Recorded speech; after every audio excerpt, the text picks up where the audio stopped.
Baik, ibu-ibu, kita lanjutkan dulu ayat yang ketiga ya.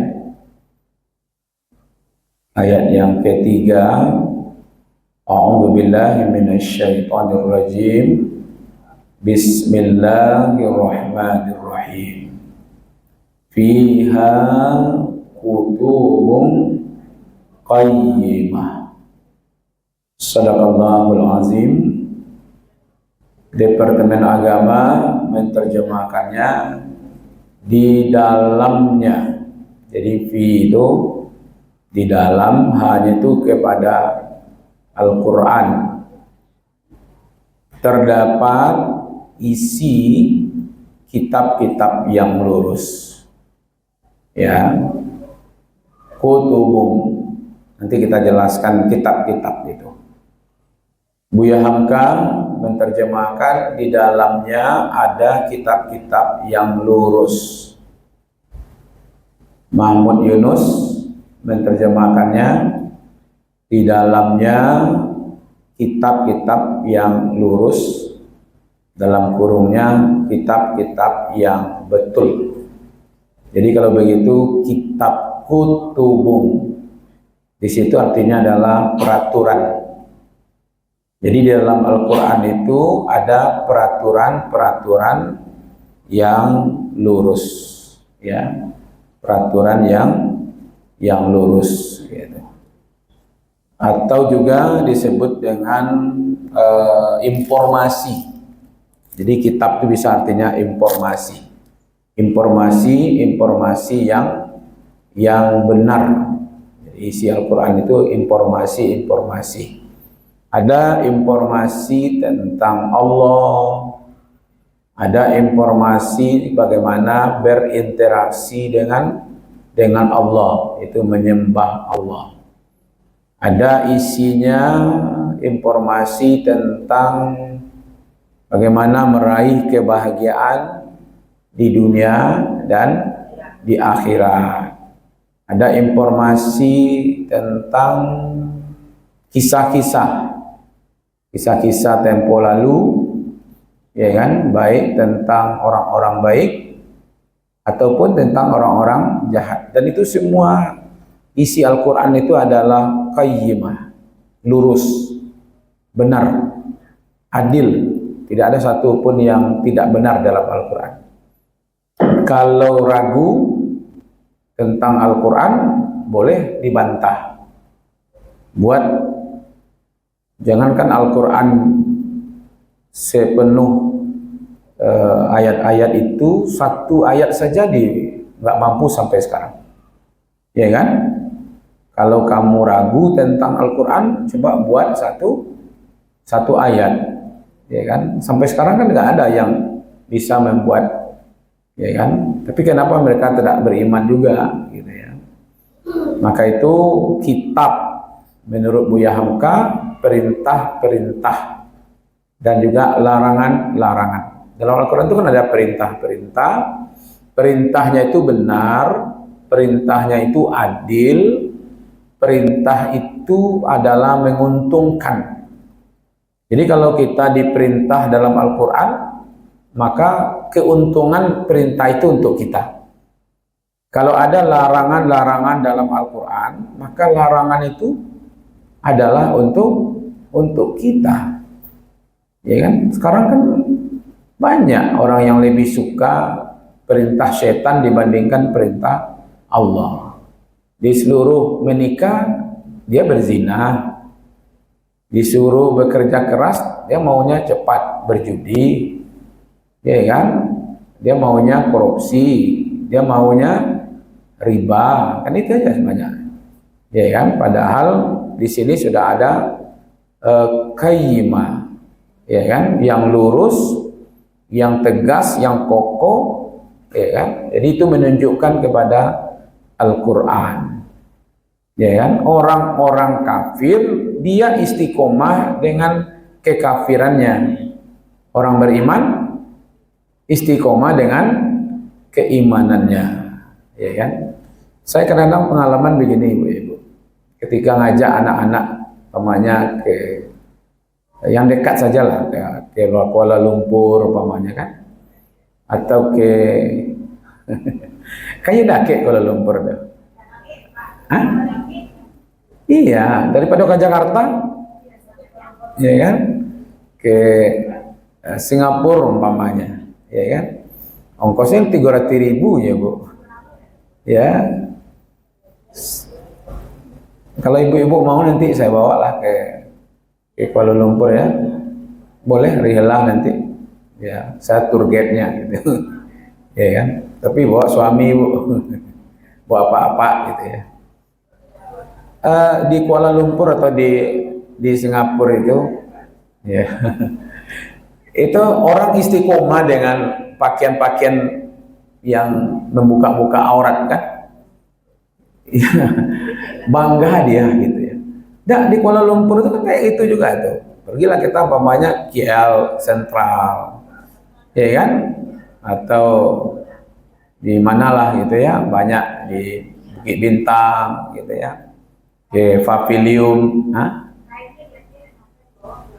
ya istiqomah dia pakaian itu, ya kan. Jadi karena kita memang bawa anak-anak, kan ada juga tuh masjid negara kan, ada juga di Putrajaya ada masjid itu kan. Kalau di Singapura ada Masjid Sultan, ya kan. Kemudian di samping masjid itu ada makanan Padang. Nah, cukup murah lah di situ, $18 satu kali makan kan. Pembeli dolar berapa tuh Bu? Kali 10.000 saja lah, berapa tuh? 180 sekali makan. Dia wasiko 18.000 ya. Nah, bagaimana itu menggandeng informasi keistiqomahan orang-orang kafir dalam berpakaian? Saya bilang sama anak-anak saya, coba kamu lihat, mereka saja istiqomah dalam pakaian mereka yang seperti itu. Harusnya kita juga istiqomah dengan pakaian kita, umat Islam gitu. Jadi orang kafir itu istiqomah dia dengan pakaian kekafirannya, ke orang Islam ragu dengan pakaian keislamannya gitu ya. Maka itu fiha kutubun qayyimah. Di dalam Al-Quran itu ada isinya, ya kan, perundang-undangannya, peraturan-peraturannya itu tegas, lurus, kokoh, dan memberi keselamatan, yaitu Al-Quran, ya kan. Menurut jalan lain, kutubun itu ya hukum yang tertulis. Jadi Al-Quran itu undang-undang atau hukum-hukum yang tertulis. Posisinya lurus, Rasul, ya kan.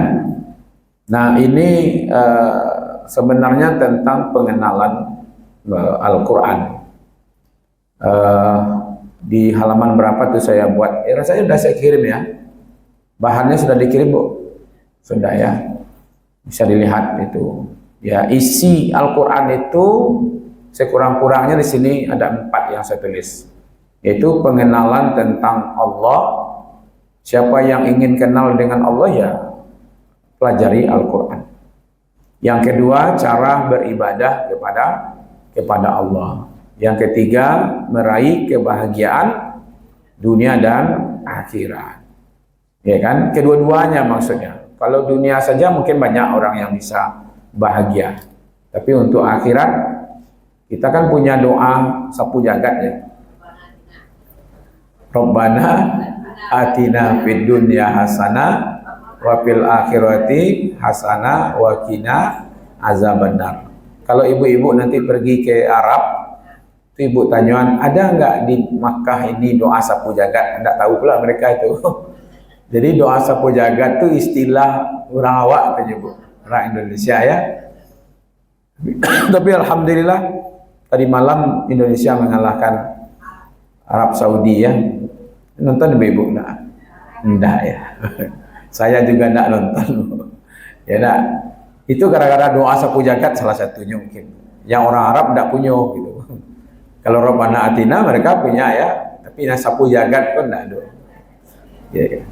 Jadi Al-Quran itu meraih kebahagiaan dunia dan kebahagiaan di akhirat, gitu ya.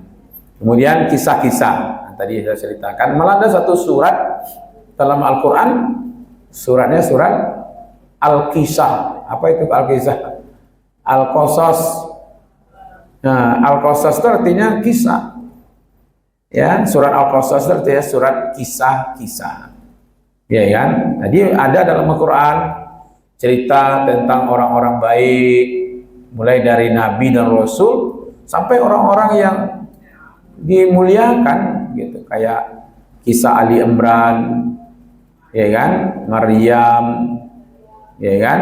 Nah, tapi ada juga kisah orang-orang jahat, orang-orang zalim, seperti Fir'aun, seperti Haman, Qarun. Malah ada satu kaum ya kaum apa namanya,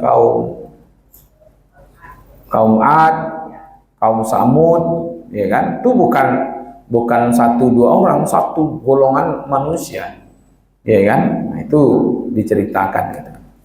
Nah, jadi kalau begitu poin penting dari ayat ini adalah kalau berharap ya nikmat, ya pelajari Al-Quran, ya kan? Nah, kalau seandainya ingin dapat keadilan, ya kan, maka dalami Al-Quran, ya.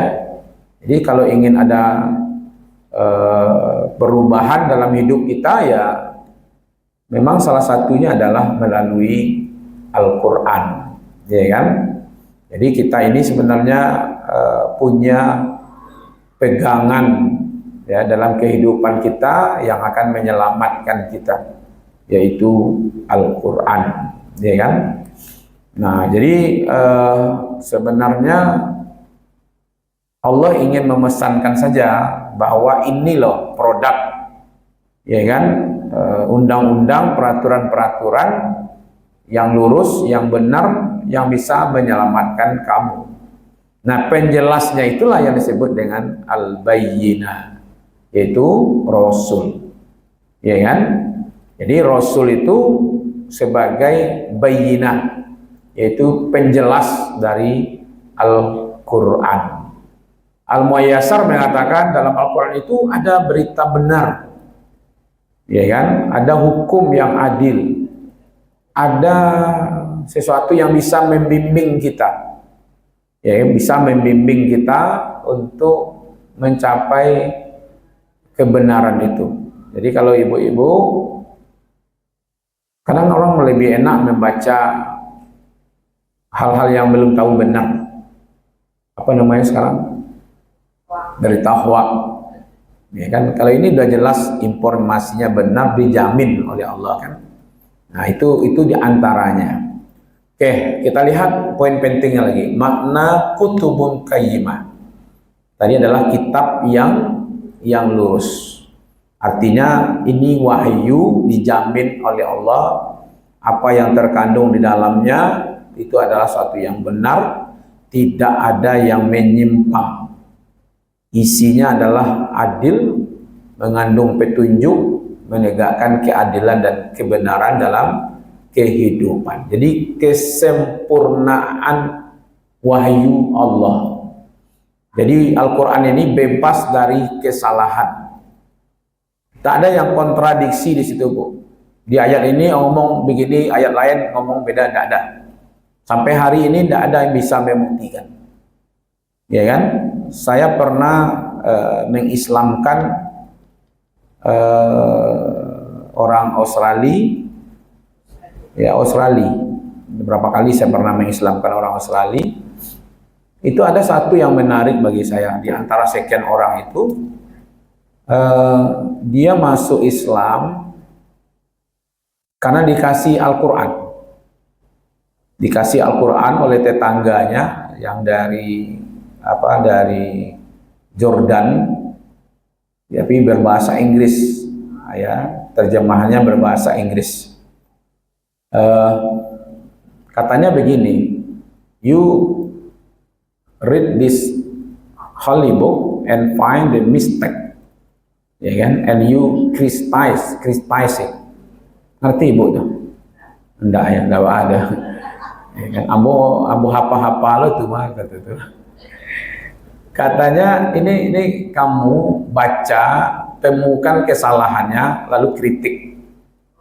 Nah gitu. Jadi dia kasih ini Al-Quran, kamu baca, you read it, kemudian you find the mistake, temukan kesalahan-kesalahan dalam ini. Mungkin tidak bahasa Arabnya, tapi mungkin informasinya yang salah kah, atau ada kontra.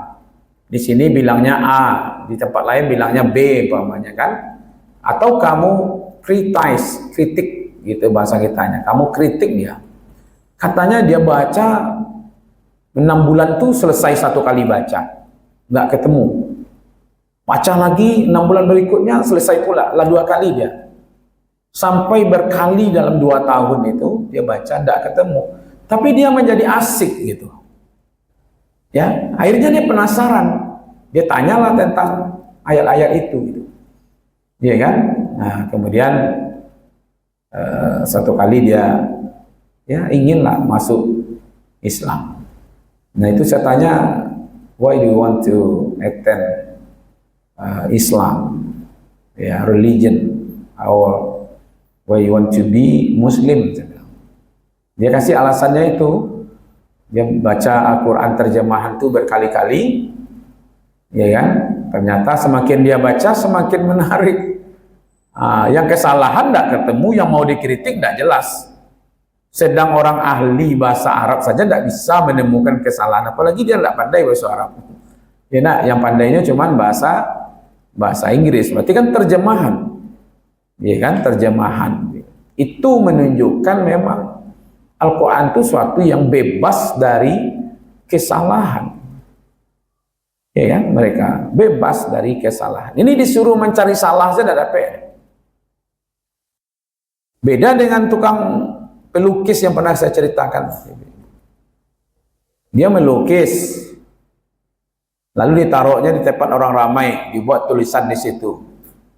Tolong temukan kesalahan dari lukisan ini. Ya, dibuatnya di situ. Iya, dibuat orang. Ini salah, ini salah, ini salah, ini salah, salah. Udah hampir penuh lukisan itu dengan salah. Lalu dia kecewa. Aduh, terlalu banyak kesalahan. Kata ibunya, jangan kecewa. Yang salah itu bukan kamu, mereka yang salah. Sekarang coba kamu buat pertanyaan atau perintahnya berbeda. Pamannya, tolong perbaiki yang salah dalam lukisan ini.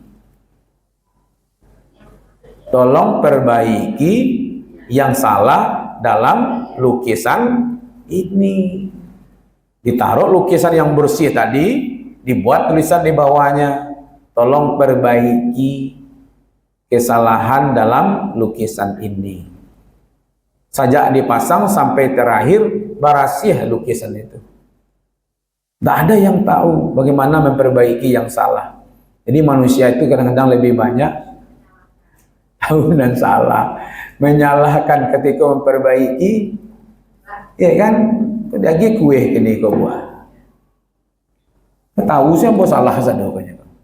Konal kuranglah mandinya, kuranglah kambangnya, kurang rancak, lah tahu sih itu saja. Amang ece itu, padahal ada dia kawan kau, ya kan? Kok kue kok tidak kambang, tidak ikut, ya lah, ya kan? Padahal lah dia, ya kan? Nah, cuma suruh kue, timbul jujur membuat, tidak ambo sebenarnya dah pandai membuat, Allah, itu mengalah pandai. Disuruh memperbaiki, kok tiba dia, ikut le kurang kambangnya, kok tiba jawab membuatnya. Untung le angui ibu, ambo dulu tak biasa makan kue angui ibu. Iya, kue-kue rusak, kue-kue angui gitu ya. Kalau lah hari raya itu kan membuat kue seorang-seorang, tidak. Nah, ada nama Bali-Bali dah. mak entah kue mak, nah kau bilang aku lihat dona paca-paca dan angui-angui. Itu dapat tahu. Oh kalau narancak-rancak kok, tuh tamu tuh. Amo dah lupa sampai kini. Kini kue kau rancak-rancak kok. Ya mana boleh lah tuh, cari lah. Tapi rasanya lama dan angui-angui kau. Nah, entah kok selera amo salah. Iya kan, kun dan dibuat orang gaya amo tuh. Iya kan? Itu dia kadang-kadang dia lengah ikut kerajaan angui. Padahal bumbunya yang terbaik untuk dimakan awak. Kalau menggalas menggalas. Kalau untuk gale kan bahan kerancak sebetulnya. Ya nah itulah manusia lebih mudah memberikan menunjukkan kesalahan. Tapi ketika dia minta membetulkan, hanya tidak tahu loh. Kamu tidak pandai buat kau, tapi menyabutnya bisa. Jadi kita ini tidak usah lah, Bu. Kalau anu terima saja lah. Itu makanya Bu terima saja. Anu celai tidak ada. Nah, jadi Al-Quran itu jangankan disalahkan, dikritik pun, ya kan? Tidak ada bisa yang melakukan itu. Ini wahyu, ya kan? Nah, ini yang dikatakan oleh Allah sebenarnya kalimat fiha kutubun qayyimah. Di dalam Al-Quran itu ada aturan-aturan, baik berupa larangan, berupa perintah, dan tidak ada satupun yang merugikan. Jadi tidak ada dalam Al-Quran ini, jangankan merugikan penganut agama Islam, memberatkan saja tidak ada, Bu. Celon tunjukan ibu-ibu yang pernah bertemu perintah Allah atau syariat Islam yang membuat awakku barek. Kok pernah gak sekali saja tidak? Karena Al-Quran itu sendiri ngomongnya begini, wa ma ja'ala alaikum fid dini min kharaj. Aku tidak jadikan agama ini buat kalian untuk mempersulit-sulit. Jadi kalau seandainya ibu-ibu kita ini betul-betul mengamalkan ajaran Islam, itu awak mudah. Yang membuat awak sulit kok, Bu, nafsu awak. Contoh, aulin walau bizatin. Kata Rasulullah, berwalimahlah, walaupun hanya dengan seekor kambing. Awak ingin mendabih kabau, ingin berorgan, ingin digedung, ingin pelaminan ranca, ingin pakaian ranca, itu nafsu atau perintah Quran? Akhirnya jual di bayi. Nah, padahal Nabi mengajarkan nikah itu sederhana saja. Gunanya menikah itu apa? Itu barale. Yang pentingnya itu kan akad nikah. Syaratnya ada maharnya, ada walinya, ada saksinya, ada pengantinnya gitu kan. Nah, lalu diumumkan sianan harus tahu bahwa anak wakku menikah. Yang di sabalah rumah pun ampara lu tahu. Bekonya berjalan dari situ ke rumah, orang kampung kok mancang dia. Bakolah badusinya tuh, bilunya beralek, bilunya menikah. Orang di sabalah tuh, orang Bukit Tinggi itu, halo gue tahu ya. Tak tahu genya tak ada masalah. Ya nak? Kecuali keluarga-keluarga awak. Apalagi kalau itu ya ibu-ibu. Kalau idean sederhana, ya kan? Iko amulah menyewah gedung sehari itu karena 150 juta.